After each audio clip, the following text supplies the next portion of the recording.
Welcome to The Point of View. It's your favorite current affairs show on television. On The Point of View, we get the right guests. We ask them relevant questions on things that matter to you. It's an interactive show. If you're watching on television, we encourage you to send your comments on the issues we discuss. So there's a WhatsApp number on the screen. Be free to tell us what you think of what my guests are saying or what you think of the angle we are going to. We'll be happy to read your comments. If you're watching on Facebook or any other social media platform, we usually encourage decent conversation on the stream. So make your views heard, and we'll bring the comments as the show proceeds. And I have a big show today for you. Even before he came into the studio, just by posting the social media announcement, we got people already arguing about what he's been saying and what he will say. So we have Sammy Gyamfi, who's the communications officer of the opposition NDC, is here to respond, in a sense, to the State of the Nation address that the president gave on Thursday. We'll also delve into some issues, and he'll explain to us why he thinks candidate Mahama is the best option for Ghana for election 2020. We'll be right back. Welcome back to The Point of View. So on Thursday, the president addressed the nation. It was 1 hour 45-ish minutes, speaking on about 12 various subjects. Indeed, some people have even analyzed the length of time he spent speaking on various topics. But that's not our purpose today. We're going to just remind ourselves of the key issues you raised, because the State of the Nation address is essentially the constitutionally mandated duty of the president to do when it comes into a new year, to set the scene for the year and give an account of his performance. Now, the minority in Parliament boycotted the ceremony, and they had reasons for doing this. We'll talk about that briefly as well. But let me just take you through some of the key things the president said on various sectors. So let me start with the agricultural sector. So now, the agricultural sector, the president said things. We noted 6 things he said. He said fuel prices are now at their lowest in decades. The president said maize is no longer imported and that our dependence on rice imports was reduced. He also said that 80 warehouses of 1,000 metric ton capacity were being built across the country. He also said that there were 265 small earth dams built under One Village, One Dam, more to be built this year. He also said they were constructing 10 landing beaches started, and 500,000 farmers were being biometrically registered. What about the economy? What did he say about the macroeconomy? We also picked 6 things. So what we've done is we've just picked 6 top things he said on every sector, and then we'll deal with them quickly. He says massive vote of confidence in Ghana's economy by the foreign community. He said there was a 5 billion CD available to pay customers of collapsed microfinance savings and loans companies. 13 billion CD is being used to pay 4.6 million affected customers of collapsed banks. And he also said those responsible for the collapse will be punished. And then he also said Ghana may not be able to afford another grand pay up of locked up funds. And then he says financial institution regulators must work competently and honestly. So that's what he said on the economy. What about Galamsey? Galamsey was a big issue. We discussed Galamsey. We led a campaign on Galamsey, and we've expressed various views on Galamsey. President on Galamsey says government will not weaken the stance against Galamsey. He says no illegal miner will be shielded from prosecution or arrest. Operation Vanguard, according to the president, has been largely successful. He said 20,000 Galamseyers supported into legal community mining. And then he also spoke about the alternative livelihood program for Galamseyers ongoing in 35 districts. And then he said 4,000 local miners trained in sustainable mining at UMAT. What did he say about health? We picked 4 things on health. 65,000 health personnel employed since 2017. 1.7 million active NHIS users since 2017. 5 million people renewed NHIS membership via mobile phone. And he also says Ghana was in danger of falling into lifestyle disease trap, so we should all watch what we eat and we should exercise. I guess that goes for all of us. What did he say about corruption? Corruption. 6 things on corruption. He says significant strides have been made in the fight against corruption. Various legal frameworks to fight corruption have been strengthened. 40 high-profile persons in court already over corruption charges, more to come. He says budgetary allocation to all accountability institutions have been increased. No corrupt person will be spared if evidence is found. Allocation of oil blocks have been made transparent. And yeah, so those are the top 6. Let me talk about business development finally, then we'll come into studio. Nothing wrong with struggling old businesses being revived under 1D1F, he said. This was in response to people who said that 1D1F was a rehashing of old factories. And then he also says 181 1D1F projects are at various stages of completion in 112 districts. 1D1F to generate 222,000 direct and indirect jobs. Unemployment reduced by 4.6%. So we'll start with the issues on economy. We'll go into agric and all that. But Sammy, welcome. Sammy Gyamfi, great to have you on the show. Great to be here, Bernard. It's good to see you. How are you doing? We're managing. Great. The economy is bad, but we're trying our best. If I look at the car you brought, the economy can't be that bad. Oh, you sure? Anyway, so, I mean, quick one. Why did the minority stage a walkout? Some people feel that it's a constitutional duty the president has to render, and therefore they should have sat in, listened, and then exposed whatever he said, whether it's true or false. But by leaving, they deprive themselves of a chance to hear firsthand what he will say. What's your comment quickly? First of all, let me say good evening to our cherished viewers. The minority walkout during the 2020 State of the Nation address has been explained by the minority. Okay. And I wouldn't want us to belabor it. See, Bernard, walkouts, boycotts are normal. You know, they are part of parliamentary proceedings all around the world. Yeah. They are tools of protest that members of parliament use, you know, in ensuring that the right issues which they hold dear are given maximum attention by leaders, the people, the media, and so on. And so, yes, this is not the first time a group in parliament or members of parliament will be walking out or boycotting parliament. For me, once it is not unlawful, what is important for me are the reasons why the minority caucus walked out. Are those reasons patriotic? Are those reasons in the national interest? Are those reasons justifiable? My answer is emphatically yes. Because we cannot allow the injustice, the lawlessness, and the impunity we are experiencing under President Akufo-Addo to go unchecked. You have a journalist, Ahmed Swale, who has been murdered. It's been more than a year now. The perpetrators of that heinous crime have not been brought to book. Those against whom evidence exists as having threatened that innocent journalist with at least harm and death are still walking the streets of Ghana, in spite of overwhelming evidence of their complicity. The president is looking on unconcerned. And I think it is absolutely right for the minority to raise that issue and say that we want justice for Ahmed Swale. Enough of the cover-up, enough of the tokenism. We want to see concrete actions. We want to see those who are responsible for that punished. So you think that protest went down well, that the public sympathizes with the reasons for this? You see, if you are related to any of the Ayawaso West Wagon victims, those who suffered, you know, that state-sponsored terrorism, brutalities at the hands of the Akufo-Addo government, you will agree with the minority that the walkout was, you know, in good taste, it was patriotic, and it was in the national interest. Because you've had so-called national security operatives met out brutalities on innocent civilians. A certain member of parliament was assaulted. Other civilians were beaten to pulp. Some have been maimed. A commission of inquiry was set up by President Akufo-Addo.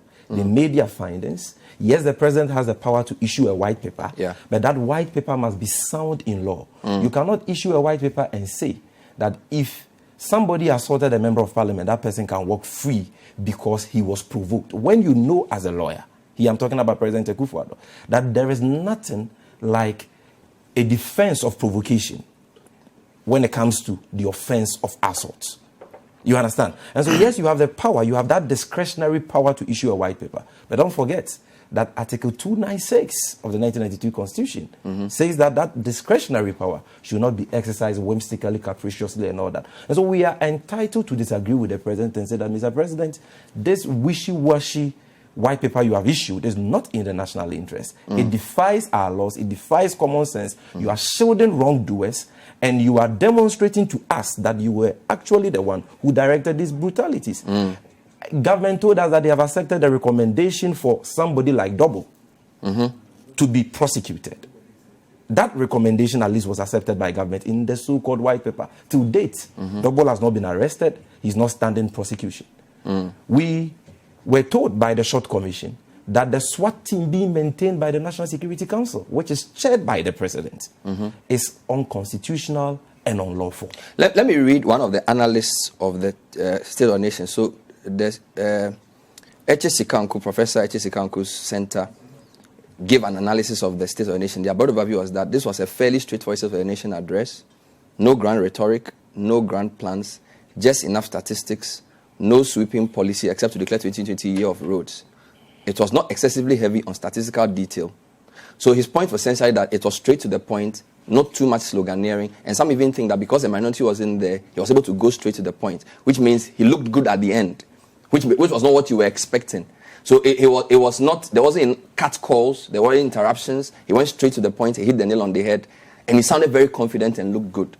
I will respond to that because I disagree with that observation. But let me just wrap up on our boycott and say that... No, this is related to boycott. Yes, so I'm saying that because of the boycott, he's looking better. Well, that is people are entitled to their opinions. Okay, we think that through that walkout, we're able to bring back, we succeeded in bringing back the issues of Ahmed Swale's death, the Ayawaso West Wogon, victims who have not been given justice by President Akufo-Addo. Those criminals, those hoodlums who are being shielded by the state, were able to bring back the issue of closure of radio stations and the stifling of free speech, the harassment of media establishments perceived to be critical of the incumbent government, were able to put the spotlight on the demolition, the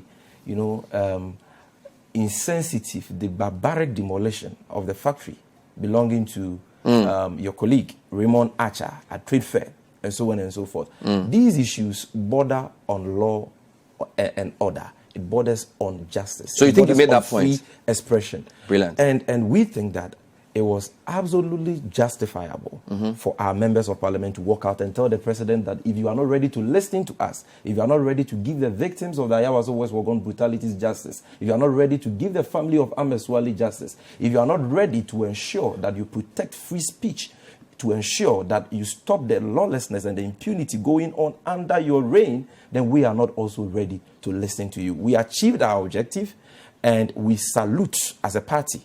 Speaking as the National Communication Officer of the party, we commend and salute our gallant, patriotic members of the minority caucus for that stance they took. Listening to the president speak about agriculture, the macroeconomy, education, health, he seemed pretty confident in his first term. Before we talk about what he's saying, what is the NDC's message for this election? Because it's less than a year. What is your... When you meet Ghanaians, the former president is in, I think it was in Western North the other time. What is the core of his message to Ghanaians? Two things, or let me say three things. First of all, we are presenting a presidential candidate who has by far a superior record on all issues of our national life, whether it is education, whether it is health, whether it is roads, whether it is industry. All issues. He has a superior record in all these, critical sectors of, the nation. He has done it before. He has that credibility. And we are telling Ghanaians that if you give him the opportunity again, he will ensure that this country sees development and progress again. So he has a superior record. Because we are seeing what we have witnessed under President Akufo-Addo is a retrogression. It is a decline of our country. So you prove this during this interview. We will demonstrate that to and you. Throughout the campaign. I will demonstrate that to you. Yes. Again, Number we two. are going to fight this election and win this election on the basis of our superior alternatives. Because President Mahama is a man of vision. And he has the right alternative policies and programs which can transform this country, create jobs for the teeming unemployed youth of this country, and create prosperity for the people of this country. Hopefully you show me some of the alternatives we here. will be articulating some of these things in the campaign. So and superior record here. Superior alternatives. Superior record, and above all, yes, his sincerity, his humility as an individual is something we treasure. Sincerity and humility as an individual. Because that is what we lack currently. The leadership we are experiencing in this country is leadership of dishonesty, leadership of deception, leadership of arrogance, where we are seeing, arrogance of power. People think that this country belongs to them. They say they are the true owners of the country, and they will not allow a certain group of people to ever come back again. We don't think like that. And that is why, as I speak to you, President Mahama is in the Ahavo region, going for a speak-out tour. He's telling the ordinary people of this country that, yes, I may have my plans for this country, but I don't know it all. I believe that there is something in you. You have various specific issues. You have your own desires. You have your own problems. You have your own expectations of government. I am coming to you because you matter. Speak out. I am listening, and I will ensure that whatever you say is incorporated into my program of action. And so that is the difference between the candidate and the campaign we are going to wage. So let's just be clear. This year. So you are talking about the record. So we compare what you did. This is the 4 years of Mahama. Yes. Not the 8 years of NDC where he was vice. Yes. Or just the 4 years. Yes. And then the alternative you have based on what we have, and then you are saying the personality of the candidate. So let's start with honesty and humility. Great. Agric, for example. The president was making a lot of comments, right? So it appears the one village, one dam, the planting for food and jobs, 2 key policy initiatives under the agric sector. One district, one warehouse as well. As a consequence, food prices have come down. The president said this. And then he also made comments about maize. Do you have a superior record on agriculture? What's your record on agriculture that you are going to... You see, as I listened to President Akufo-Addo speak on Thursday, I kept wondering, Bernard, whether he was delivering a State of the Nation address an address on the state of Ghana and not another country. Because clearly the speech he delivered does not reflect the realities in Ghana today. It is full of falsehood, and I'm happy you want us to fact check some of the claims he made and interrogate the issues. And I'm sure by the time we are done, your viewers will appreciate that what the president engaged in was dishonesty, deception at its best. Number one, agric. Let us look at growth for the agric sector. And here I'm going to refer to the 2020 budget statement presented by this government to the August House of Parliament. Specifically, page 20, paragraph 75. Bernard, on the agric sector, paragraph 75 reads, Mr. Speaker, the average growth in the agric sector was 2.6% in the first half of 2019, with 4.7% for the same period in 2018. Bernard, in 2017, the agric sector grew by 6.1%. In 2018, there was a decline. It moved from 6.1% to 4.8% in 2018. Now, for the first half of 2019, it grew by 2.6%. That 2.6% is lower than the growth rate in the agric sector recorded at the end of 2016, which was a growth rate of 2.9%. And so if what government, the president would have us believe are true, if we are being told of planting for food and jobs and all the interventions... You are saying what? The 2019 half year of 2.6% is lower than the end of 2016 2.9%. Yeah, currently. But why don't you compare why do you compare like for like? 2019 is the year before election year. So compare that to 2015. So hold on. So that's easier, right? No. What we need to do is to look at the trajectory of growth for the agric sector in the last 3 years. Okay. From a growth of 6.1 to 4.8 and now to 2.6. Now, if the agric sector is doing well, as President Akufo-Addo will have us believe, why is growth for the sector on the decline? By the end of year projection in that same budget was 6.9. Yes. So the 2.6 was going to rise. Hold on. In 2018, by the first half, they had recorded a growth rate of 4.7. By the end of 2018, they recorded a growth of 4.8. Now you are recording, a growth rate of 2.6 for the first half of 2019. What makes you think that 6.9 is realistic? You should even be dreaming of 6.9. When, for that same period in 2018, you recorded 4.7. And at the end of the year, you only got 4.8. Now you are getting 2.6 mid-year. Okay, what if they also said that in 2014, in the middle of your administration, agri grew by 0.9, which is the lowest in the time series for the past 5 years? What will you say? You see, if you look at, I'm just asking you. 2014 was 0.9. You see, if you want us to use, that's why I said if you want to compare year to year. Otherwise, we can all pick different years. You see, hold on. Right? It's not about picking years, because there were also periods under the Mahama government that agric recorded some significant growth figures. You understand? Now, what I am dealing with here has to do with the trajectory of growth for the agric sector. This is the government telling you that our agric sector is doing well. Farmers are prospering because of the Planting for Food and Jobs program. We are investing in agric. And yet, the figures show that growth is on the decline from 6.1 in 2017 to 4.8 in 2018 to 2.6. That is for the first half of 2019. That is not something. Why are you limiting yourself to the first half of the year? Because figures for the entire year are not out yet. They have not been reported in this. They will be published by April. You understand? So that is what we can work with. That is what the Minister of Finance, declared to Parliament. So if the sector is doing well, as the President is claiming, growth for the sector will not be declining. You see, they talk about Planting for Food and Jobs. Yeah. Bear in mind that funding for the Planting for Food and Jobs program, 125 million Canadian dollars, was secured by the Mahama regime as far back as 2015-2016. For the same program? For a program called MAPEL, which they came and rebranded into Planting for Food and Jobs. Not just that, they inherited from the Mahama administration a fertilizer subsidy, a 50% fertilizer subsidy program. This MAPEL funding from the Canadian government, how much was it? $125 million, the same funding. For what, how many years? It was a grant. Because Planting for Food and Jobs has different components. So if you are saying that the exact amount that your Mahama you can check this. You can check the budget for 2017, 2018, 2019. It is there. And the main source of funding for the Planting for Food and Jobs program is the $125 million Canadian dollars. I see. You understand? And we secured that funding. We'll ask the Canadians to confirm that. Hold on, not just that, we were also implementing a 50% fertilizer subsidy program. Okay. Which they inherited. They decided to change the name because they are masters in sloganeering. No problem. Hold on. He said two things about agric. Hold on. The things I put on the screen, just react to. There are two things he said about agric on the screen. He said we haven't imported maize in the whole of 2019. You haven't refuted that. That is a barefaced lie. I'm going to demonstrate that. He said he showed that food prices were at their lowest in years. You haven't disputed that. Okay. So Bernard, if you have documents, I can take a break and you react to that when we come back. All right, but you don't have to take a break. Okay. I have in my hands statistics from the U.S. Department of Agric. All right.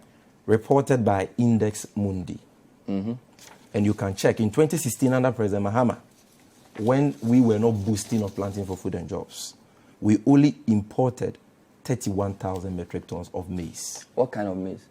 31,000 metric tons of maize. Maize is maize. No, there's yellow maize and there's white maize. One is talking about maize. One is for... Bottom line is that they will indicate it there. No, it is no color. Because yellow maize is usually for feed. It's different from the maize. The bottom line is that 31,000 metric tons of maize was imported into the country in 2016. Yes, they are quoting the United States Department of Agriculture. Fair enough. I'll share this document with you. In 2019, the figures show that government imported 50,000 metric tons of maize. And you can have this and check for yourself. We'll look at it over the break. It is not true that not a single grain of maize was imported into this country in 2018 and 2019. The 2018 figures are also there. In fact, importation of maize has increased, not just maize. In 2016, Ghana imported rice to the tune of about $300 million. Okay. I have stories here to that effect. You can see rice imports, AFD decreased $400 million annual bill. This story is dated Friday 4th, 2017, August 2017, quoting, making reference to the fact that in 2016, rice importation was around $400 million. Currently, according to the senior minister, Ghana is spending $1.2 billion on rice importation, annual rice importation for 2019. So it is not true. You dispute that. Final point on that, Isoko, we interviewed Isoko this week, and they corroborated the president's claim that food prices had come down. All they asked was that the government should continue to maintain whatever they were doing to keep the prices down. And I can show you the Isoko story if you don't mind. So the story is just since you also let me also show you. Just for story February 21, food prices have reduced, but we must stabilize it. Isoko confirms president claims. Story by Jessica Ayi. Isoko Ghana, a provider of digital solutions and services for agriculture and data collection, has charged government to do more to stabilize the price of food and other commodities on the market by boosting production. While Isoko admits that there has been a reduction in food prices, it wants the government to do more to keep the prices low all year round. This is what Isoko said on 21st. That is Isoko. But for those of us who go to Malata, like Baumia used to do in 2016, for those of us who go to Kejetia, Makola, we know that the price of Kinki has gone up. we know that the price of fried rice, you can ask your producers, they are looking at me, has gone up. Whether it is yam, whether it is cassava, whether it is gari, whether it is kubi, the prices have gone up astronomically. I thought you said you were coming to do fact-checking. Yes. And if you have a credible institution in Ghana that does aggregation of prices, I have not seen. Why are you? I need to be honest with you. I have not seen the aggregation of prices, and I don't know the food items they are talking about, and I don't know the markets they are talking about. But I know that I go to Malata to buy tubers of yam. But even inflation figures don't bear you out. Inflation figures have come down. So inflation is the rate of increase in food prices or other prices. The rate of increase. It's come down how? Because inflation has been rebased. So you are comparing a rebased inflation to a non-rebased inflation. But rebasing is regularly done almost every 10 Were years. you not in this country when the economic wastegate of the NPP, Dr. Bawumia, told us at the time inflation had dropped to single digit and had stayed there for more than 2 years, that it was not reflecting in Malata markets? Good. So let's take a break on the inflation. I'll come back to macroeconomy. This is the point of view. My guest Sammy Gyamfi. So we are segueing from agri to macroeconomy. He says in agri he will not agree that food prices have come down. He also showing us growth rates to indicate that it was better under Muhammad than under Akufo-Addo. We'll talk about macroeconomy, we'll talk about corruption, we'll talk about Galamsey when we come back. Stay with us. Welcome back to the point of view. We are taking the NDC's reaction to the State of the Nation. Sammy Gyamfi is our guest. He is the communication officer of the NDC. He says 2020, NDC is fighting it on 3 issues: superior record, superior alternatives, and sincere, humble candidate. So personality. We are dealing with the superior record. We've spoken about Greek briefly. I wanted you to move into macroeconomy since you talked about inflation. I don't know whether you have a superior record on economy. Up on the agri. Okay. Because when we talk about the retrogression we have experienced under President Akufo-Addo in the last 3 years, it plays out in the cocoa sector, all under the agri sector. Okay. You would realize that in 2016, Bernard, annual cocoa production stood at 969,000 metric tons. The second highest in the history of Ghana. For the 2017-2018 cocoa season, it dropped from 969,000 metric tons to 904,000 metric tons, a decline of 12%. Currently, that is 2018-2019 cocoa season, annual cocoa production stands at 811,250 metric tons. So we have seen more than a 20% decline in cocoa production. That should tell you that the income of cocoa farmers have come down. And farmers are suffering. Government is no longer paying premiums. Don't forget they've introduced the living wage differential of $400, which they agreed with Cote d'Ivoire. You can't dispute that. They've cancelled bonuses. We were paying. No, you haven't addressed that. They are not. The living income differential of $400. What are you saying about that? Premiums. They've cancelled the free distribution of cocoa fertilizer and chemicals to farmers, and that is why President Mahama is saying that he's going to restore that. That is part of our alternative. Not just that. The reality is that today the Planting for Food and Jobs program is not working. In 2018, Bernard, $12 million worth of fertilizer meant for the scheme was smuggled outside this country. And the story is here, $12 million worth of fertilizer for Planting for Food and Jobs smuggled. That is 60,000 metric tons of fertilizer. And according to the Peasant Farmers Association of Ghana, members of the Akufo-Addo government are the ones who are responsible for the smuggling. And so they can tickle themselves and laugh. They can pride themselves with slogans. The reality is that growth of the agri sector. So are you saying farmers are not happy with the living wage differential that they and Cote d'Ivoire have agreed? This is the first time any country has done this. There is a latest report by Sense Ghana which shows that farmers have lost 10% of the incomes which should have accrued to them in the last 2 years because of fraud in the calculation of cocoa prices. You can, if you want us to do a trend analysis. And the fraud in the calculation is just recent? Yes. Sense Ghana released a report a couple of weeks ago. Ghana? Yes, Sense Ghana is it Send Ghana? Send Ghana, sorry. Is a civil society organization. And you can check that for yourself. Let's talk about the economy then. Yes, that's fine. We can talk about the economy. What's your superior record on this economy? You see, it is, before we even talk about our record, it is important for us to fact check the kind of things the president spoke about. Look at the real sector.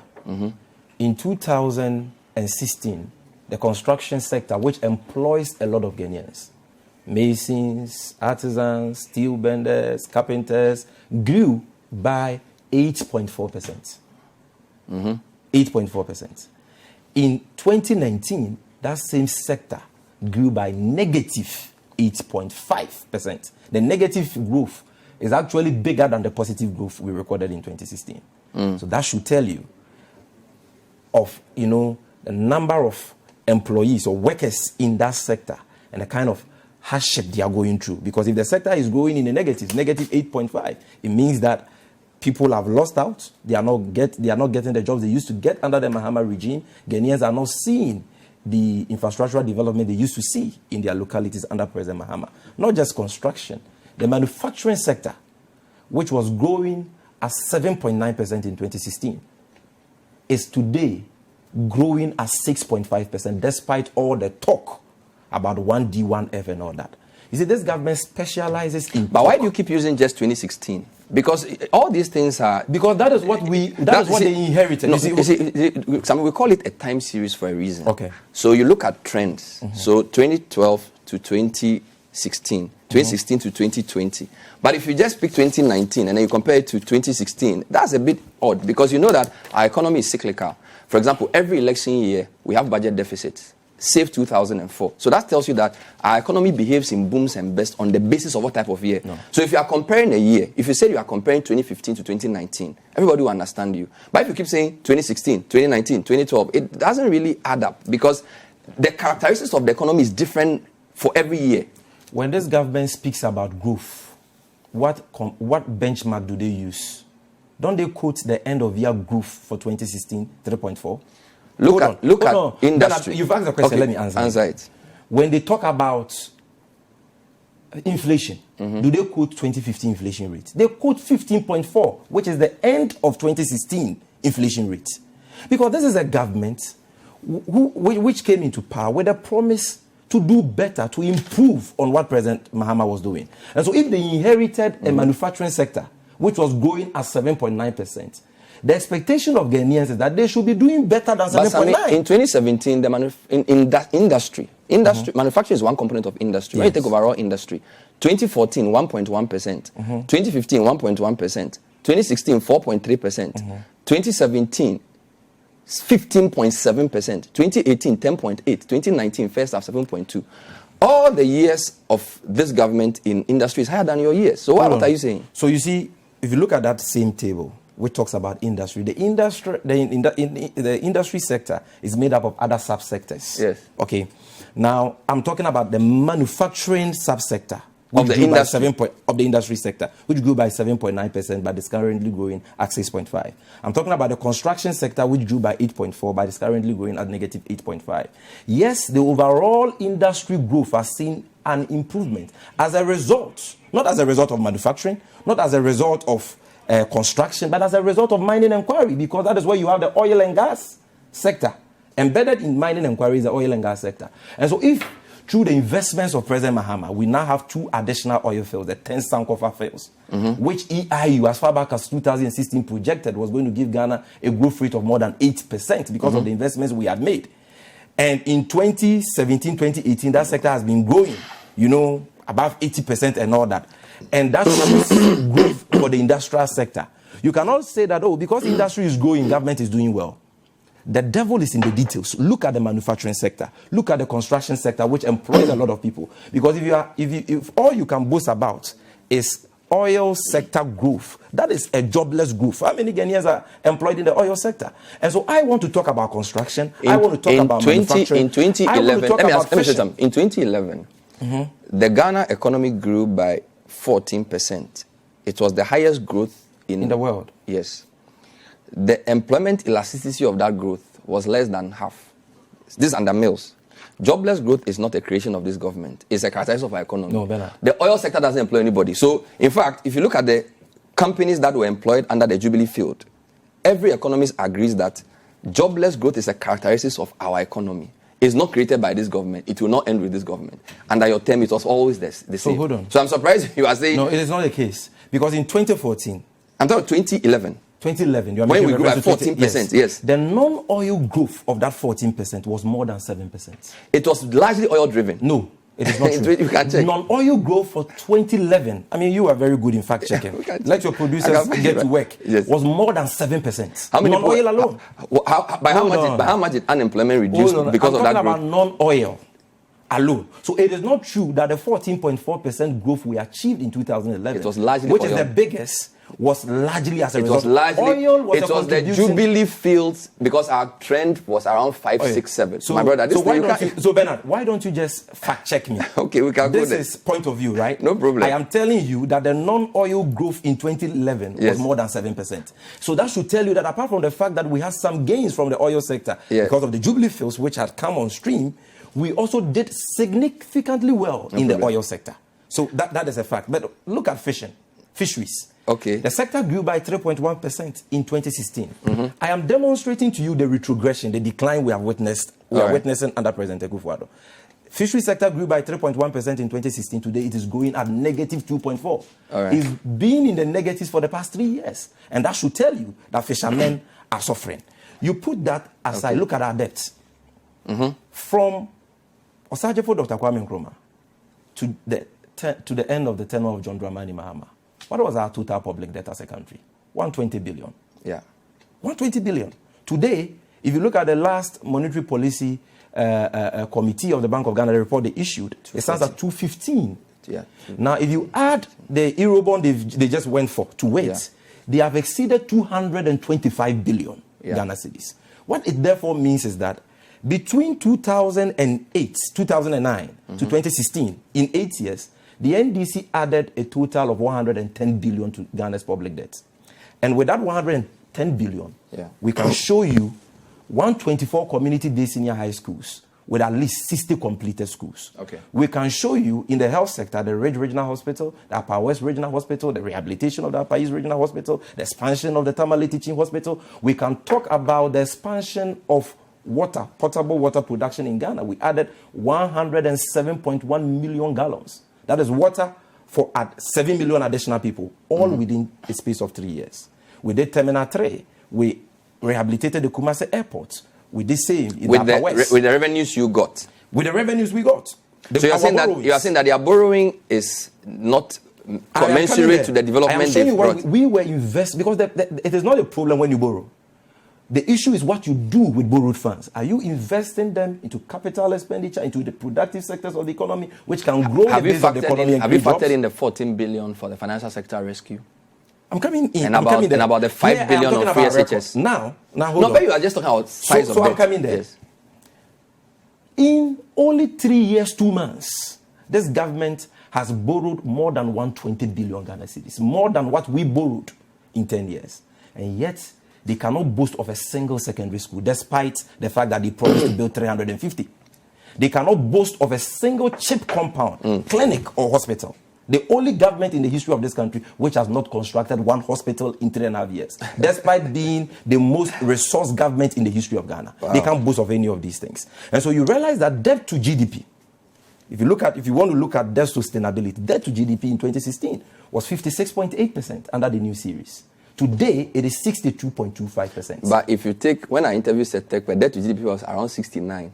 You are using the rebase. I'm talking about under new series, because you compare. But you just said to me that I shouldn't use new series when I'm doing inflation. Yet you are using it when you are doing debt to GDP. I said you cannot. No, hold on. Bernard, Bernard, that is not correct. Yes. Because you were using new series inflation. You were comparing new series inflation under the Akufo-Addo government with old series inflation under John Mahama. And that is something the Ghana Statistical Service has cautioned against, that we should not do that. There is no common basis for comparison. So what I am doing is that I am comparing new series debt to GDP as at 2016, which is 56.8%, to new series debt to GDP as at 2019, which is 62.25%. And hold on. Yes. And now we are being classified by the IMF and the World Bank as a country at moderate to high risk of debt distress. It means that we are approaching unsustainable levels.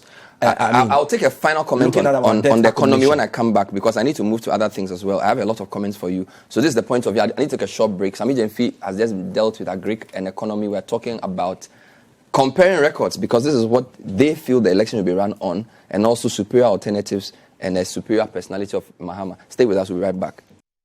Welcome back to the point of view. My guest, Sammy Gyamfi. I'm going to read a quick comment on the economy for him to react to in his reaction on the economy.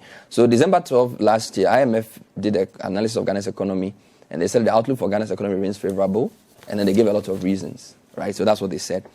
And then there's a Bloomberg article, which I'm sure you've seen, in which they interviewed your candidate, President Mahama, And the title of the article is that Ghana's Mahama Payne's vote bid on economy is struggled to grow. Story is on February 11, 2020, 2:30 p.m. And then in that story, just a quick paragraph in the story, they are saying, on the economy, Akufo-Addo has a strong hand to play. In a country where gold and cocoa production has dominated export for decades, output from new oil fields steered economic growth to 6.3% or more over the past 3 years. And then they say inflation has slowed, and they give other details. And then they say under Mahama's watch, crippling power blackouts, shuttered factories, and growth slowed to the weakest pace in 3 decades. So I've read you an IMF saying that outlook for the economy is good. December 2019, Bloomberg article, it's a story they wrote, they're saying the president has a strong hand. This is somebody's view.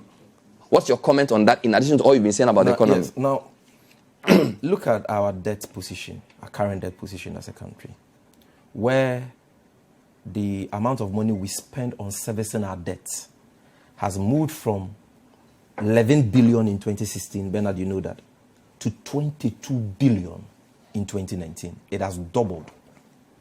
That is a 100% increment. Per annum? 11% to 22 billion. That's servicing amount. Such that today, per what? Per year? Yes. For 2016, as of 2016, our debt servicing amount stood at around 11 billion.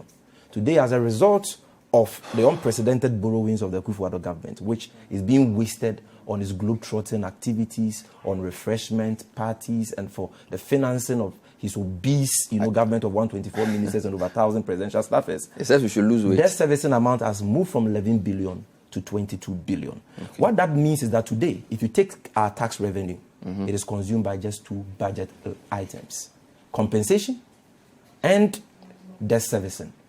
After we service our debts, we pay interest on our debts, and we pay workers in this country. We have nothing left out of our tax revenue for roads, for schools. We are borrowing for virtually everything. This is not an economy worth celebrating. This is not the economic management we were promised by the MPP.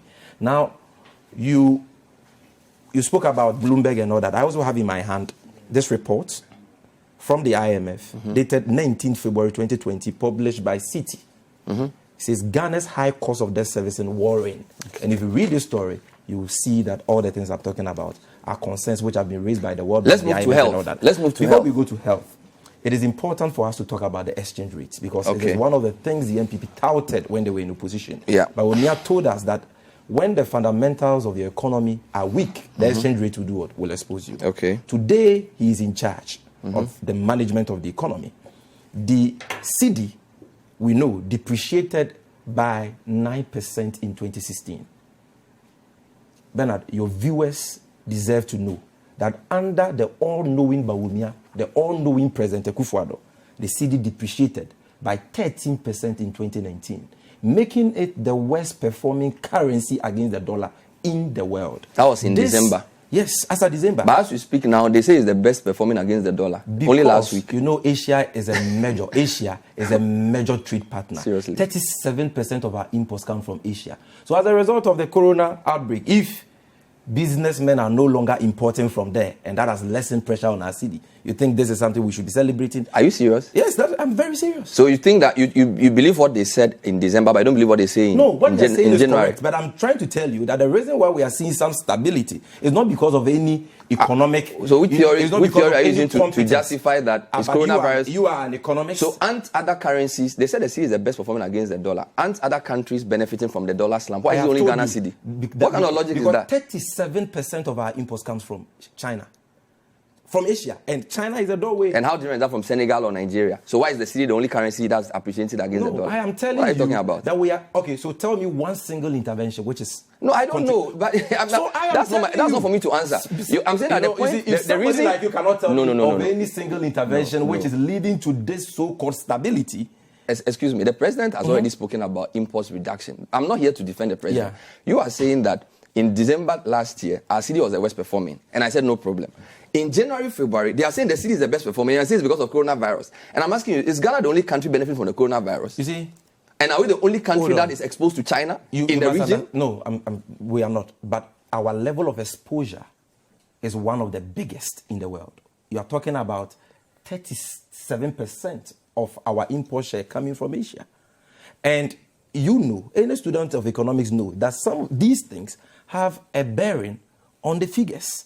If we are not importing, if businessmen are not going to China like they do, they are not importing from there. Obviously, pressure on the Ghana cedi will go down, and you will begin to see some stability. You can choose to celebrate that, like government is doing. But very soon, they will see their smoothness level, because this is not the first time we are seeing some of these, temporary, cosmetic, artificial, so-called stability. This is not the first time. Let's move to other issues. And finally, on the economy, okay. I will tell you that the true state of the nation is what Ghanaians feel in their pockets. We know from the 8th Afrobarometer survey by the CDD that the biggest deprivation confronting Ghanaians today is the lack of money in their pockets. The price of fuel has been increased by 25 times in the last 3 years, 2 months. Okay. Cumulatively by more than 50%. Okay. And that has had a negative cascading effect on prices. People are suffering in this country. The hardship is real, and the president must accept that. So you will fight the election on the economy? It's one of the issues, because the unbearable cost of living in the country, the hardships in the country are real, and it's real, and it's as a result of the insensitive and bad policies of government. Look at the financial sector, which was growing at the rate of 8% in 2016. The MPP calls that a mess. 8% growth for the financial sector. Today that they claim that they have implemented the so-called banking sector cleanup, which has ensured that the banking sector is now buoyant. The sector is growing by 1.8%. How do you celebrate a decline from 8% growth in 2016 under President Mahama, who you are accusing as having collapsed the financial sector, to 1.8%? Are you aware that Moody's upgraded our credit rating and they gave the financial sector cleanup as one of the reasons for the stability? Okay. Are you aware of that? Moody's rating was not an upgrade.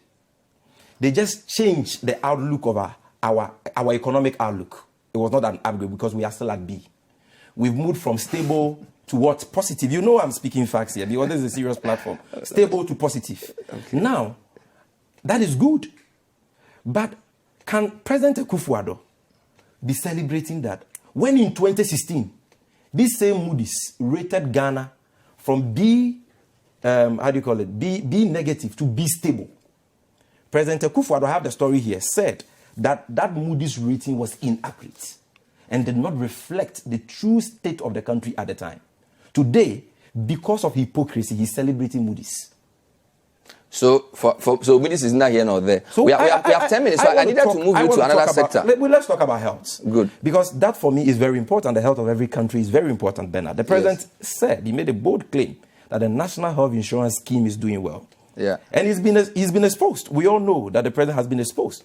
Because the truth of the matter is that the National Health Insurance Scheme is in crisis. It is at the intensive care unit. Financial crisis. It is crisis on the verge of collapse. Because for the past 11 months, we know, according to service providers, that their claims have not been paid. For which reason they are threatening to withdraw from the National Health Insurance Scheme by the 1st of March. Is that not the case? This was that yesterday. That is 4 days from today. Dr. Yang said. And few days ago, the private service providers, public, they've all spoken. That for 11 months, close to 1 year, you've not paid them.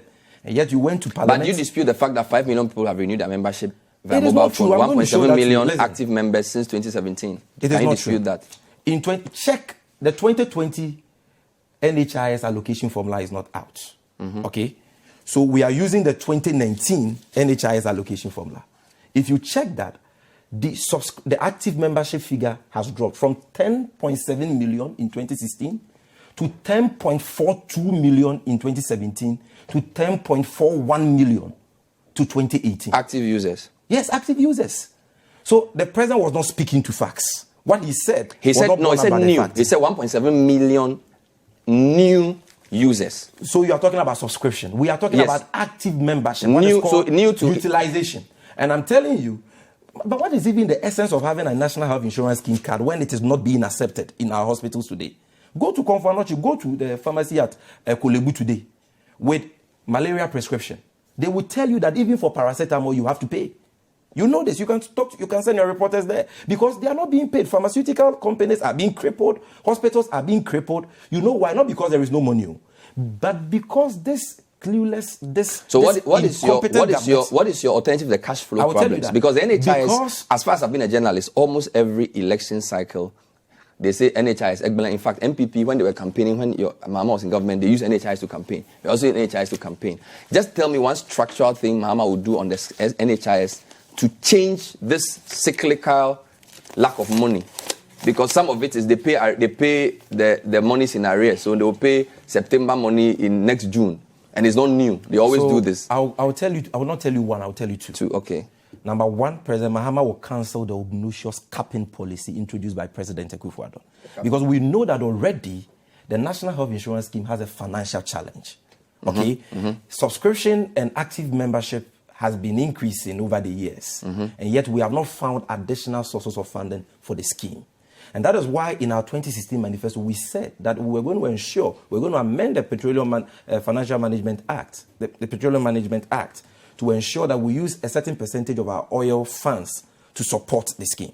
You came in, you have not introduced any additional sources of funding for the scheme, but you have introduced capping, through which billions of cedis, which should have gone into the financing of the scheme, has been diverted into consumption expenditures. So you reverse the capping. Totally unrelated. Second point, you say you have They are spending monies which should have been spent on the scheme, paying service providers on ICT, capacity building, wasting it on the Apache. So you say you reverse the capping. So we will cancel that. And second point, we are going to introduce additional sources of funding. Okay. Like we intimated in the 2016 manifesto. We will not come and siphon funds from the National Health Insurance fund, which is already challenged. We will ensure that we find additional sources of funding for it, and we will ensure that he mentioned that 65,000 new health professionals have been employed since 2017. Do you dispute that? That figure is not true. But in any case, what's your figure? The figure is far lower than that. You understand? I don't have the figures here, but the figure is far lower than that. But the point is giving you facts. The point is that even the military governments we have had employed nurses. So for a president to celebrate the employment of but he's saying 65,000. He's showing you numbers. It is not true, because his government has cancelled. How many nurses did your government employ? Hold on, this is the government which has cancelled the bonding policy, the bonding of nurses. They have cancelled it. Today, you can go to a nursing training college, pass your exams and all that, and government will not employ you. There are a lot of nurses who have passed their exams, they have completed school, they are staying home because government has cancelled bonding. It is the same for teachers. They have cancelled automatic employment of teachers. And President Mahama is saying that if you elect me, my alternative is that I'm restoring the automatic employment of teachers. I am cancelling the nuisance. Sorry, who started? Are you saying that capping was started under this government? Yes. Capping of national health insurance. Didn't you pilot capping? Never. You never? Of the national health insurance. It was capitation. Never. It was capitation. That is capitation. And capitation is far different from capping. So we never capped it. And we are saying that we are going to cancel the nuisance mandatory national service, the nuisance licensure examination, and restore the automatic employment of teachers. Can I read a few comments for you? Yes, you can. Ben, during this Sonana, Nado didn't talk about making Accra the cleanest city anymore. No, he spoke about sanitation. Abandoned this vision. He actually said that sanitation had improved, and that should tell you. Let me read the comments. Hold on. That should tell you how deceitful. I'm just reading the comments. So the person said, "Look at the filth we are involved in," and you look into the faces of Ghanaians and tell us that we are seeing. Here are some more comments. The point here is that the SONA as presented has several repetitive claims like the NHIS payment. Ghanaians are far away and we can't take the deceit anymore. Prince Ugly Achimota. Bernard, ask Sammy Gyamfi what the NDC's campaign message for 2020 is, and also when are they announcing their running mate, Kojo Amo Ansa in Accra. The NPP government are propagandists. I'm a graduate nurse and I have been in the house since 2017. Which category of health personnel are they referring to? Adam Ejura. The state of the nation is that NAPCO beneficiaries are not being paid regularly, and this is bad. This and others are the reality on the ground. The walkout on the part of the minority speaks for it, the silent minority in the country. This is Eric writing from Imprayeso. You have a minute to wrap up. Just 2 minutes. No, just what I will say is that, Bernard, the president spoke about corruption. The true state of the nation on the fight against corruption is captured in the latest Afrobarometer survey by CDD, which says that 53%, not Sammy Gyamfi and the NDC, but 53% of Ghanaians think that corruption has worsened under President Akufo-Addo. The latest round. It is also captured in the Corruption Perception Index of Transparency International, which is by far the most reputable and internationally recognized corruption index, that Ghana's best ever score in the fight against corruption was a score of 48, achieved in 2014 under President Mahama. His worst ever score was achieved in 2016, a score of 43. And that worst score is still better than President Akufo-Addo's best ever score. We couldn't delve into corruption. We couldn't delve into galamsey. It's very important that President Akufo-Addo understands that Ghanaians know him for who he is. He is the corruption clearing agent. No, he's whitewashing his appointees, defending the election is in December. We are in February, so there will be more opportunities. So I need to end. And then finally, Bernard, I need to end the show. We have still not seen the dams he promised. He's delivering excavated ponds which are beginning to dry up in the north. We have not seen the $1 million per constituency. Okay. And we have not seen the sustainable jobs he promised the teeming unemployed youth of Fair this enough. country. Things are bad. The country is being mismanaged. We are retrogressing. And it is important for all of us to speak out. I have no doubt in my mind, in conclusion, that Ghanaians will look at the superior record of John Dramani Mahama, the superior alternative of John Dramani Mahama, and above all, his humility and sincerity, and give him another 4 years to come and ensure that we see true development and Sammy prosperity. Gyamfi is the communication officer of the MPP. We wanted to go through a lot of topics, but we spent time talking about agriculture, the macroeconomy, and a little bit about health. We hope you've learned something. Thank you for watching. We'll be back with another program very soon. Stay with Citi TV. Bye-bye. Hi, guys. I hope you enjoyed this video on Citi TV's YouTube channel. Subscribe for more videos on The Point of View. My name is Bernard Avle. Thank you. The Point of View with Bernard Avle, Monday and Wednesday nights, only on Citi TV.